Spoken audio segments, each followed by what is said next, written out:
Welcome back to American Agenda. Japan officials continue to reject the idea of a national lockdown amid the coronavirus outbreak, saying that the elimination of the virus is impossible, and they thought it was more necessary to limit the damage to the economy while the virus spreads.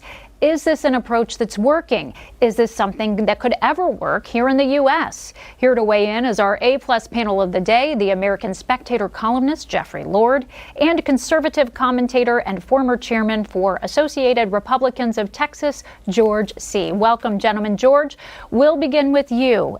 Lead physician in Japan said, we are never going to get the number down to zero, so we decided to stay open. What is your take on Japan's approach? I think it's past time we adopted it. I think the one thing that's been holding us back a bit is all the manic running around trying to deal with this virus, which we know so little about and we're so poorly prepared for, that we really didn't have good measures in place to keep people safe, even if we open back up. And I think that many states are ready to do that now. I think everyone's already been acclimated to social distancing. I think most people are adopting a mask to keep others more comfortable when they're around them, and I think it's time to go. I really do. My concern is many industries are not going to bounce back quickly. The numbers, I don't know if we can show that. The numbers over there are really remarkable compared to what ours are, because that's not a small country. We're talking about 126 million people, yet the number of cases and deaths, of course, is a fraction of ours. We don't know where they are on their wave, if you will, so we may be at a different stage.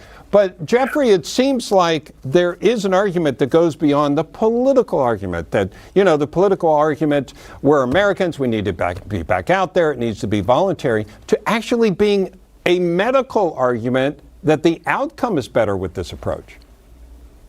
Yeah, certainly. I've been reading pieces from medical people that suggest just that. I personally was not all that familiar with the concept of herd immunity. Although now that I understand it a bit, you know, it makes perfect sense to me. At some point, this virus has to be confronted head on rather than sheltering in place. And I think what they're doing in Japan is interesting. I mean, the benefit we have in this country, that's in our own country, that's so big, there are 50 different states, and there are going to be 50 different approaches to this. So if it's locked down in state A, state B can choose not to do so, and we can see what happens as a result.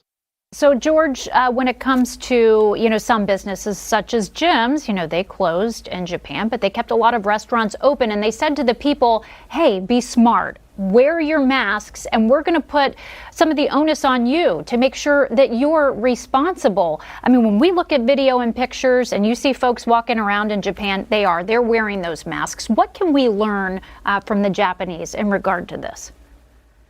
Well, I'm not sure our comparison is directly comparable to Japan. It's a very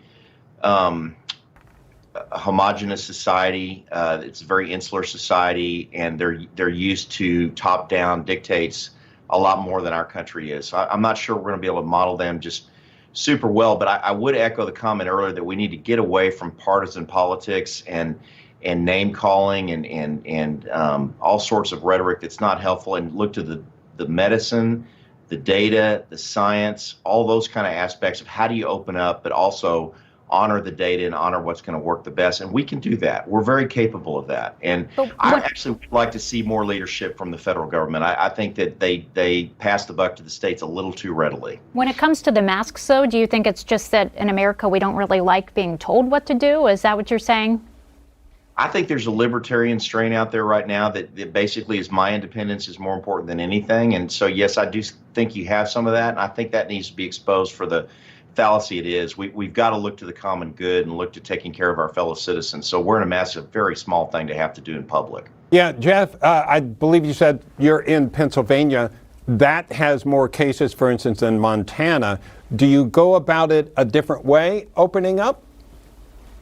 Yes, and the interesting thing is that, you know, within any state, within Pennsylvania itself, we have 67 counties. Well, they're not all Philadelphia County, which is, you know, of course, our largest city.